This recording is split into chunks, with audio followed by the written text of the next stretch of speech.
Hi, I'm Ursula. I'm going to teach you a DBT skill this week. This comes from my friend Melody, who's learning about opposite action.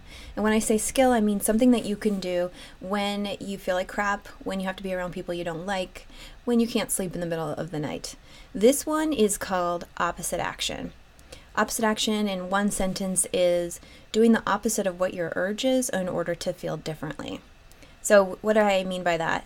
Let me give you an example. So my urge, one of my most common urges that is probably not in my best interest is to withdraw, retreat, hide, not answer voicemail, text, or email, read, sleep, and to do that when it's not in my best interest. So we have urges all the time. And you want to check your urge when it's really intense and when it's keeping you immobilized or inactive. So in my case, the urge that I have to retreat and withdraw on a day when I need to do work is not helpful. And that's the question you ask yourself. Is the urge I have, is acting on the urge that I have going to be helpful? Whether that be pull your head under the covers. Let's just use that example, okay? The thing about using this skill is that you have to want to feel differently.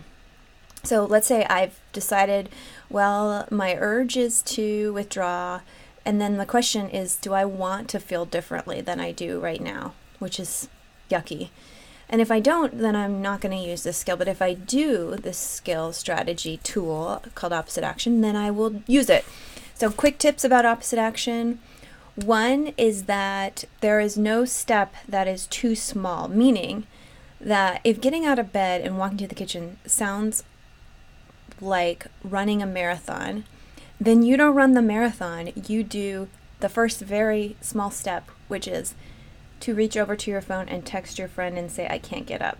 Or you lift your head off the pillow a micro millimeter, and then another micromillimeter. So basically, you get as small as you can manage. Now, if you can manage jumping out of bed and getting in the shower, great. If you can't, you start with like sitting up and then swinging one leg over to the side of the bed and then the other, and then feeling your feet on the floor. But what you're doing is you're doing it all the way. And again, don't do this if you don't want to feel differently. But if you do want to feel differently, do opposite action, do the opposite of what your urge is, and do it all the way. So my urge, again, is to not do anything. The opposite is to move out into the world as opposed to withdrawing to the world, withdrawing from the world. So in order to get into the world, I swing my legs over the edge of the bed, I stand up, I feel my feet on the ground, I look at the wall in front of me. I am only in this moment, and I am doing everything as if it were the only thing in the world, and that's opposite action all the way. So, tips for opposite action: choose whatever is the largest thing you can manage, and that's okay if it is lifting your head a millimeter off the pillow, throwing yourself in as if it's the only thing in the world, and doing it only if you want to feel different. This is not about being good, about being bad. It's not about beating yourself up. It's a strategy to use should you want to. Tips for the week: opposite action.